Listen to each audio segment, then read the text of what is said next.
শক্তিশালী ঝড়ে লণ্ডভণ্ড যুক্তরাষ্ট্রের টেক্সাস অঙ্গরাজ্যের হিউস্টন শহর, বিদ্যুৎ বিচ্ছিন্ন লাখ লাখ বাসিন্দা। এক রাতের প্রবল ঝড়ে উড়ে গেছে শহরটির বহু ঘরবাড়ি, উপড়ে গেছে গাছপালা। শুধু তাই নয়, ঝড়ের আঘাতে ভেঙে গেছে উঁচু দালানের কাচ। স্থানীয় প্রশাসন জানায়, ঝড়ে বিদ্যুৎ বিচ্ছিন্ন হয়ে পড়েছেন প্রায় 10 লাখ ঘরবাড়ি। এছাড়াও ক্ষতিগ্রস্ত হয়েছে বহু স্থাপনা। হারিকেনের মতো প্রতি ঘন্টায় 100 মাইল বেগে ঝোড়ো বাতাস বইছিল। আমরা আশঙ্কা করছি পরিস্থিতির আরও অবনতি হবে।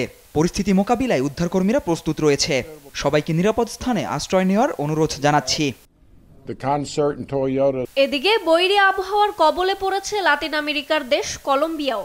গেল কয়েকদিনের একটানা প্রবল বর্ষণে ভয়াবহ বন্যার কবলে পড়েছে দেশটির উত্তরাঞ্চল। পানিতে ভাসছে বিস্তীর্ণ এলাকা। ক্ষতিগ্রস্ত হয়েছেন প্রায় 40,000 বাসিন্দা। পানির প্রবল স্রোতের তোড়ে ভেসে গেছে বাড়িঘর, গবাদি পশু। আবাদি জমি হারিয়ে দিশেহারা হয়ে পড়েছেন কৃষকরা।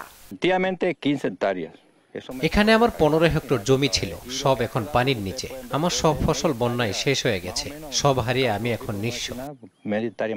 এদিকে ব্রাজিলের রিও গ্রান্দে দো সুল রাজ্যের চলমান বন্যায় মৃতের সংখ্যা বেড়েই চলেছে, সেই সঙ্গে বাড়ছে নিখোঁজের সংখ্যাও।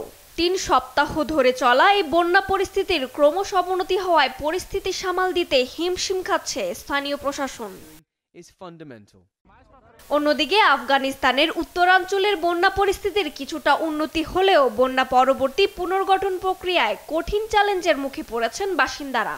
ঘরবাড়ি পুরোপুরি ধ্বংস হয়ে যাওয়ায় বিপর্যস্ত হয়ে পড়েছে জনজীবন। সেই সঙ্গে দেখা দিয়েছে বিভিন্ন পানিবাহিত রোগ। খাবার ও পানির তীব্র সংকটে মানবেতর জীবনযাপন করছেন বাসিন্দারা। রজনী রহমান, নিউজ ডেস্ক, দেশ টিভি।